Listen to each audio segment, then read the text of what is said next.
തിരുവനന്തപുരം നഗരത്തിന് നടുവിലെ ഒരു കുഞ്ഞു കാടുണ്ട്, മിയാവാക്കി വനം. ഉളിയറക്കോണം സ്വദേശിയായ ഹരി എം.ആർ. ആണ് നഗരത്തിൻ്റെ ഈ വനത്തിൽ രക്ഷകൻ.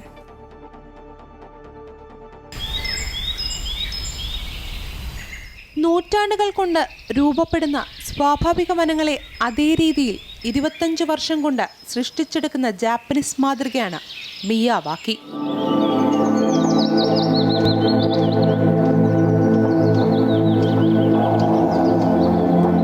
ജാപ്പനീസ് സസ്യശാസ്ത്രജ്ഞൻ അകിര മിയാവാക്കിയാണ് ഈ ആശയത്തിന് പിന്നിൽ.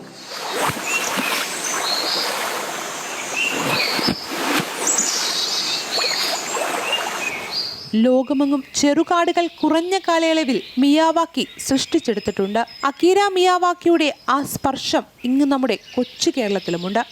കുറഞ്ഞ കാലം കൊണ്ട് നൂറുകണക്കിന് മിയാവാക്കികൾ സൃഷ്ടിച്ചെടുത്തിരിക്കുകയാണ് തിരുവനന്തപുരം സ്വദേശിയായ ഹരി.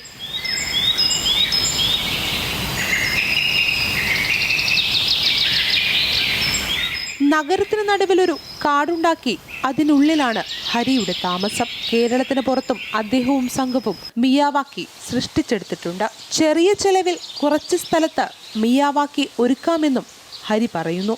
മിയാവാക്കി ഒരിക്കലും വനം ഉണ്ടാക്കാമെന്ന് പറയുന്നില്ല. അദ്ദേഹം പറയുന്നത് വനത്തിൻ്റെ മാതൃക ഉണ്ടാക്കാമെന്നാണ്.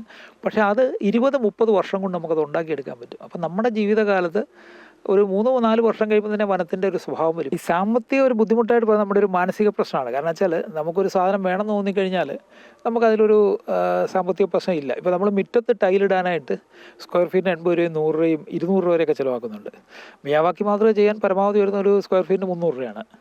അപ്പോൾ അതുപോലെ തന്നെ നമ്മൾ പല കാര്യങ്ങളും അതിൽ കൂടുതൽ പൈസ നമ്മൾ ചിലവാക്കുന്നുണ്ട് വീട് പണിയുന്ന സമയത്തൊക്കെ. അപ്പോൾ ഇത് വേണമെന്ന് വെച്ചാൽ ചെയ്യാവുന്ന ഒരു കാര്യമുള്ളൂ. ഇത് വേണമെന്ന് നമുക്കൊരു ആവശ്യം ബോധ്യമായിട്ടില്ല എന്നുള്ളതാണ് അതിൻ്റെ പ്രശ്നം.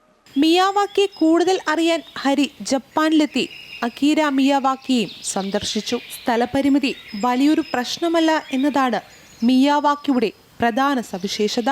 ആഗോളതാപനം ചെറുക്കാനും സുനാമിയെ പ്രതിരോധിക്കാനും പല രാജ്യങ്ങളും മിയാവാക്കി മാതൃക പിന്തുടരുന്നുണ്ട്. പുതുതലമുറയ്ക്ക് കാടിനെ അടുത്തറിയാനും മിയാവാക്കി ഫലപ്രദമാണ്.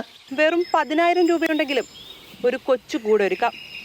മനസ്സിനും ശരീരത്തിനും തണുപ്പേകുന്ന മിയാവാക്കി. ക്യാമറമാൻ സതീഷിനോടൊപ്പം സനീറ്റ, അമൃത ന്യൂസ്, തിരുവനന്തപുരം.